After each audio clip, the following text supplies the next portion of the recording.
Badai berlalu. Episode ketiga dalam kisah dihadang preman. Si security baru sadar kalau ketiga anak-anak itu bukanlah pengemis. Tadinya dia berpikir kalau Royano dan kedua adik-adiknya adalah anak-anak gelandangan. Tetapi hatinya mengatakan kalau anak-anak itu gelandangan, tak mungkin mereka menolak pemberiannya. Sedangkan Royano yang sudah tahu tempat menjual makanan terlihat sangat senang. Tak ada lain di pikirnya selain bagaimana dia memberi makan kedua adiknya yang tampak lemah karena lapar. Untung saja mamaku memberiku uang, gumanya dalam hati. Tapi dia tidak menyadari kalau ada 3 preman yang sudah lama menunggunya sejak tadi. Rupanya ketiga preman itu sudah mengincarnya dari pagi karena mereka melihat Ibu Sophia memberikan Royano beberapa lembar uang dari kejauhan. Namun mereka menunggu waktu yang tepat untuk merampas uang yang diberikan itu. Baru saja beberapa meter, Royano dan kedua adiknya keluar meninggalkan halaman parkir Mall Pondok Indah. Para preman itu sudah mencegat Royano dan kedua adiknya.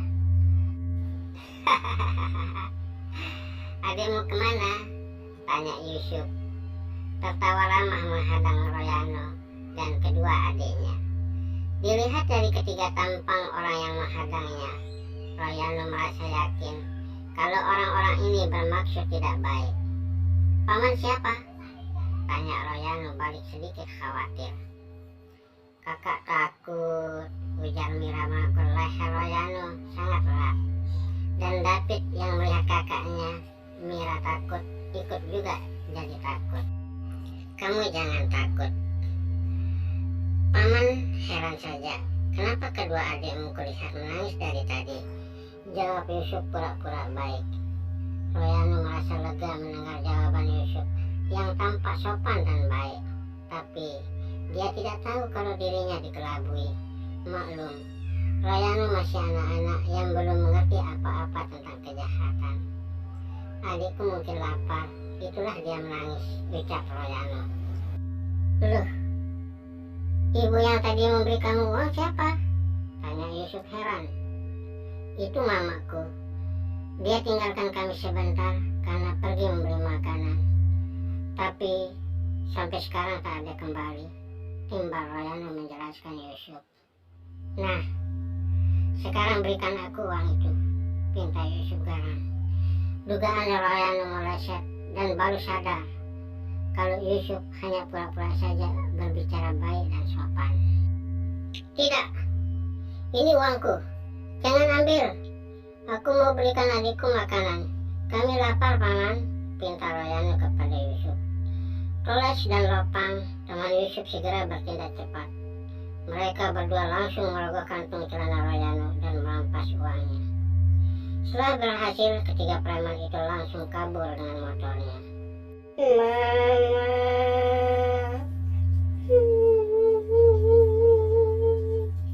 Mira dan David menangis ketakutan melihat tindakan biadab preman yang merampas uang kakaknya.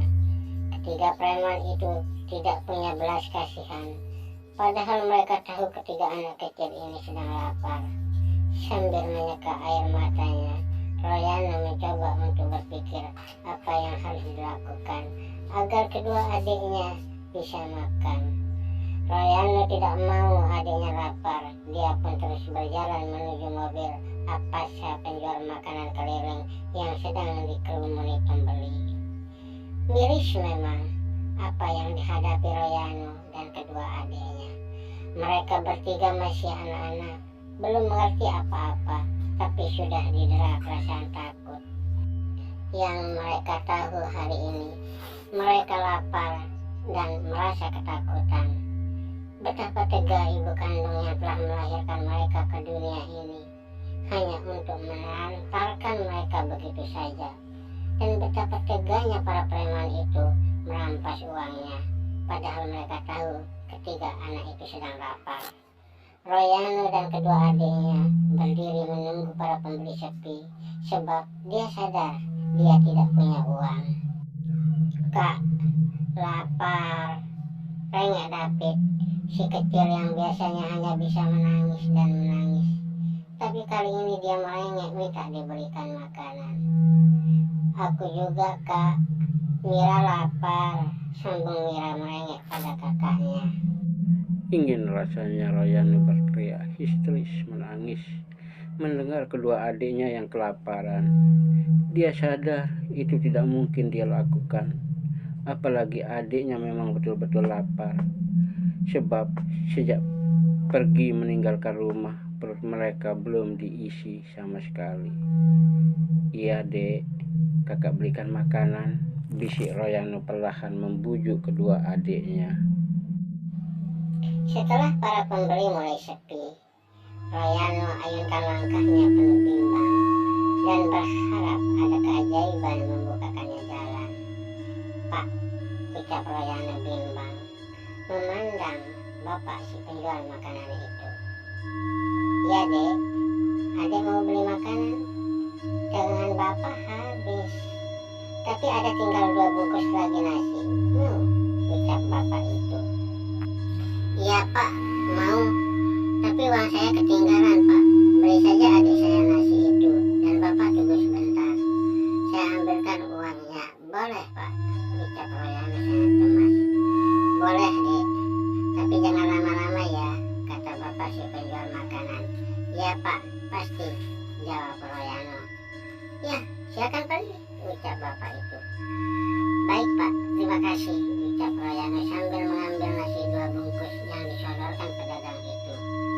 Sebelum masuk kembali ke dalam halaman parkir mal tempat menunggu mamanya, Royano membukakan kedua adiknya 2 bungkus nasi dan menyuapi David.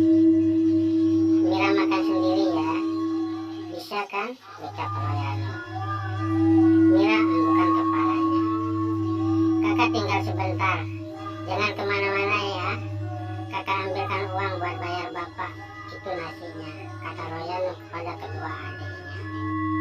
"Pak, titip adik saya bentar," ucap Royano kepada bapak si penjual makanan keliling yang sedang merapikan peralatan dagangannya dan segera menutup mobilnya karena dagangan makanannya sudah habis.